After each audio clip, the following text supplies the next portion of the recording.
দেখুন, একটা গুরুত্বপূর্ণ বিষয় হলো, আপনি কারোর উপকার করলেন, কাউকে টাকা পয়সা দিলেন, দান দক্ষিণা করলেন।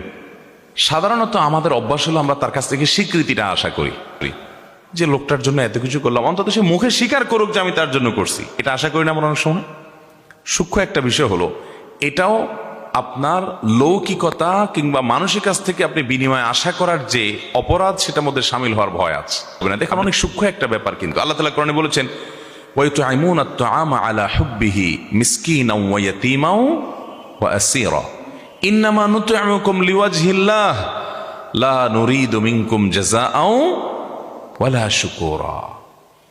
আল্লাহ তাআলা নেককার এবং জান্নাতি লোকগুলোর বৈশিষ্ট্য সূরা দাহরে উল্লেখ করতে গিয়ে বলেছেন, তারা মানুষকে খাদ্য দান করে, মানুষকে দান দক্ষিণা করে, এবং এগুলা করার পর বলে, ইন্নামা নুতইমুকুম লিওয়াজহিল্লাহ, ও ভাই তোমাকে আমি এটা খাওয়াইলাম, দান করলাম আল্লাহকে খুশি করে।